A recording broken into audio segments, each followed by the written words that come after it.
Greetings everyone and welcome to another episode of First Thoughts. On this episode, I will be doing a non-spoiler review for Solo, a Star Wars story. A movie that I have not been really looking forward to, not because of hatred towards The Last Jedi or Disney's new Star Wars film franchise in general. I actually quite enjoy them. I think they're fun, innocent little movies, but I'm not a major Star Wars fan.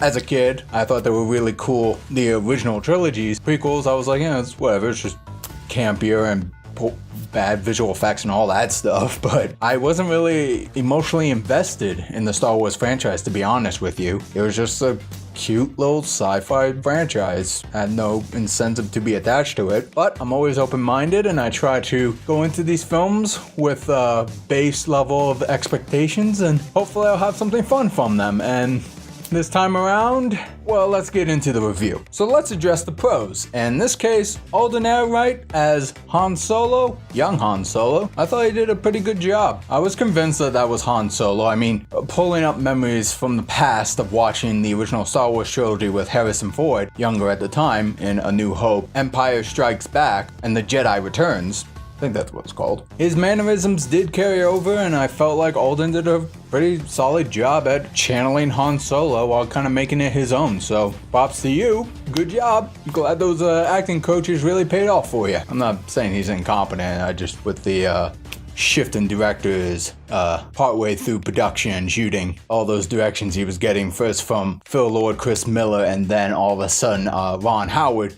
Yeah, you can see why he was like, okay, maybe I need a little assistance and try to find the proper direction to go with in this film, which I'll get to that tonal direction in a moment, but first we gotta address the pros. And like I said, the pros was he did a good job. I'm okay with it. Cool. Moving on. The other positive that I have for this film, which unfortunately is probably the only thing that I really have that really stands out for me of being a positive for this film, is the space battles. You can't have a Star Wars movie without some form of a space battle or a space action chase scene, whatever. And the thing that we all wanted to know about was the Kessler Run, which I will say, watching the film, I was a little underwhelmed on what the Kessler Run was, but it was really fun to see the Millennium Falcon do its premiere flight, if you will, flying through all the space debris and the storm, not really a nebula gas sector or something. I don't really know what it was supposed to be. It was really cool to see the ship flying around through all that stuff and meeting up with something that these Disney Star Wars franchises seem to not be able to avoid including on their films, and that is some form of a tentacle beast. While in this case it was kind of a cool giant tentacle beast, and it's in the trailer, so you know it's coming up. It's actually kind of really cool to see this thing, and then I'm a kaiju fan, so any big creature you put on the screen for me, I'm usually sold. This one was pretty cool. It actually kind of reminded me a little bit of, I want to say, the Marlboro from the Final Fantasy series. You know, the big guys with all the little eyes, the big teeth, and the little tendrils that come out and goes poisons you. I don't know why I did that. And they include an additional action scene that ties in with that creature, and it was really cool. I enjoyed it. It was fun. And that kind of ties into my cons, which unfortunately the last two pros you heard are the only pros I really have for this movie. The cons are mostly just nitpicks. They weren't horrible, but they were just something that I kind of feared going into this movie scene, and it kind of happened, but they're nitpicks, they're cons. I'll let you judge to see how severe they might be. With that being said, one of my biggest complaints about this movie is it didn't feel Star Wars. And I know, I already said early in the video that I am not a Star Wars fan,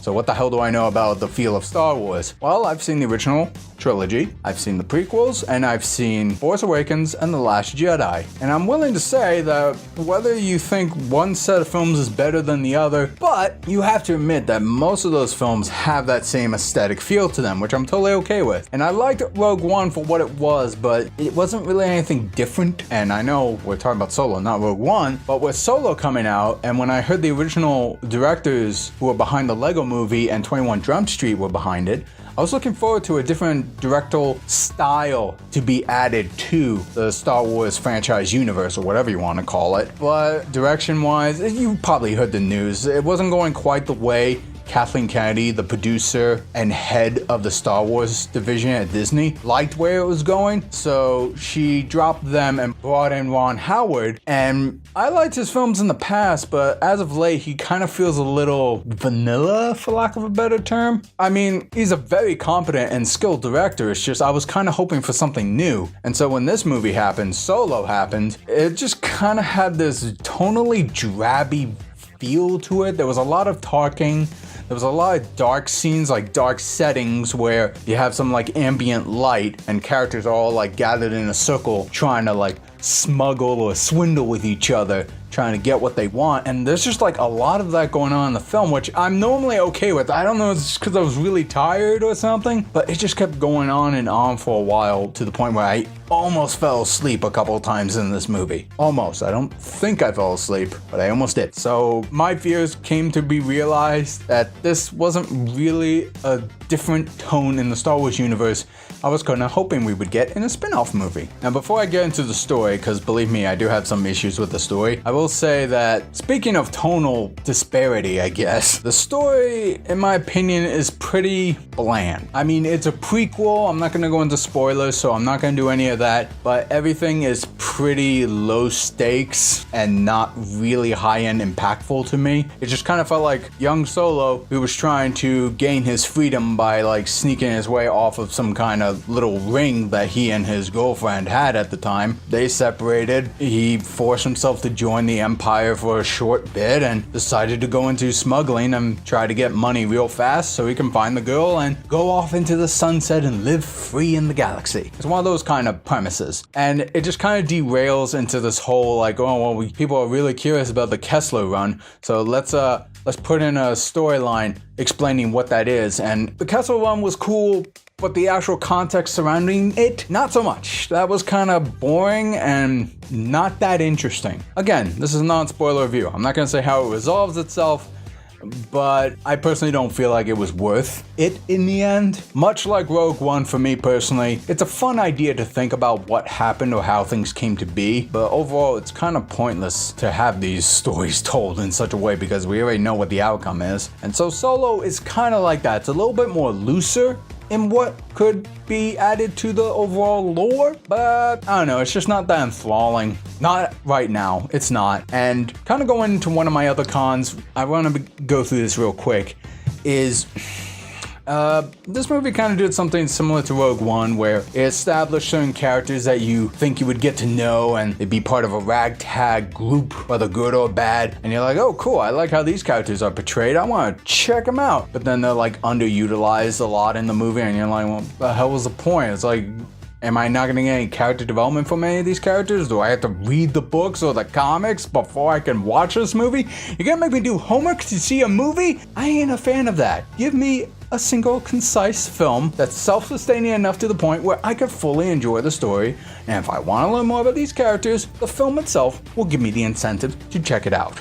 Don't make me have to do that before I see the movie. Did that with Rogue One, and that really bugged me. I feel like, and I can't confirm this, I feel like Solo kind of did the same thing with a couple of characters. And going back to the tonal stuff, I feel like, okay, so this is one of my biggest complaints about Star Wars as a whole. And no offense to you guys, if you are fans of Star Wars, I get that, I respect that. But for me personally, it kind of suffers the similar Marvel Cinematic Universe thing when it comes to aliens, where everything is just too damn human for me. I find that a little bit unrealistic, and I have trouble believing that these characters are capable of such scientific feat in this fictional universe. It just seems a little too down to earth. But sometimes I forgive that. I forgive that with the MCU, and sometimes with Star Wars, I forgive that. It's just a sci-fi space fantasy. I get that. That's fine. But sometimes you just make it a little too relatable for me. For example, Emilia Clarke, who did a fairly good job playing Kira, who was Han Solo's love interest of this movie. But as lovely as she is, the way she is presented in this movie, just the way she looks with her makeup, her hairstyle, her outfits, and things like that, she reminds me of a character straight from the 50s, like a World War II movie. And the cool thing about Leia, at least in Star Wars, like the original trilogies, is that she kind of had like that mystical yet sci-fi look to her, whether she had like a different hairstyle going on, a dress, or things like that. For her, every time I saw her on the screen, she looked like she came straight from New York City in 1950s, catapulted to the world of Star Wars. Every time I saw her, she kind of took me out of the movie because she looked too damn normal to me. And I'm sure you can argue that with Solo, saying like, yeah, he's a normal looking guy. I don't know. When you get used to certain characters in certain universes and film franchises, you kind of let things go, but every time they keep bringing in new characters to look more and more normal, it takes me out. That's just my thing. I'm sure most people just don't care, and that's totally fine, but that's a personal thing that I have trouble letting go. The other funny thing I kind of noticed, and I'm not being misogynistic or anything, I just made this observation, with some of the conspiracies and controversies that sometimes the new Star Wars films have, I kind of noticed a lot of the new female characters, mostly human, but sometimes alien. Whenever they're introduced in these films, they always seem to have like British accents or loose British accents. Like even Leia in the original series kind of had that going on in the first movie, but she kind of like lost it throughout. But yeah, I mean like Rey, Jyn Erso, and even Emilia Clarke's character, Kira, she had a British accent, and there was a few other characters that came up that were female and had British accents, and I kind of noticed like all the dudes mostly have like either a grovelly voice or like a slick American laid back accent. I was like, a really interesting coincidence. I'm not saying that's a good or bad thing, that's just something I noticed. Take that with what you will. Alright guys, I rambled on for quite some time now, but I'm gonna tell you what my overall thoughts of the movie was, and it was, wasn't really that exciting. It wasn't bad, it just wasn't inspired. It didn't feel inspired to me. It just kind of felt like something that was slapped together, which the director will shift halfway through production, and there was a massive amount of reshoots. We're talking way more than World War Z reshoots. Completely new director, new tonal shift, all that stuff, and they did not change the release date for this movie. They originally were going to, but they wanted to stick to the May release date, so that helped them. I personally don't think so, but at the same time, Ron Howard, he's a great director in his own right, but I'm afraid that if you want to encourage people to continue seeing Star Wars films, I feel like if you're gonna do spin-off movies, you should take the opportunity to try some tonal shifts in what kind of films we could see as part of the Star Wars shared universe. I don't even know what the hell it's universe. It's a galaxy. It takes place in a galaxy. I don't know why we call it a universe. It's in a galaxy. Everything's within that galaxy. So why do we call it a universe? Because we'd be involved. That made no sense. Anyway, guys, that's my overall thoughts on the film. Check it out if you want.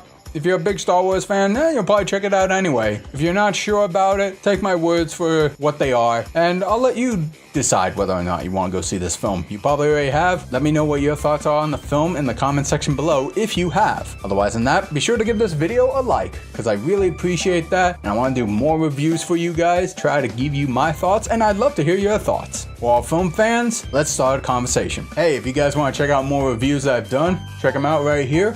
Or if you want to check out a random video, click here. Oh, and be sure to subscribe. Alright guys, like I often like to say here, to be continued. I got a good feeling about this.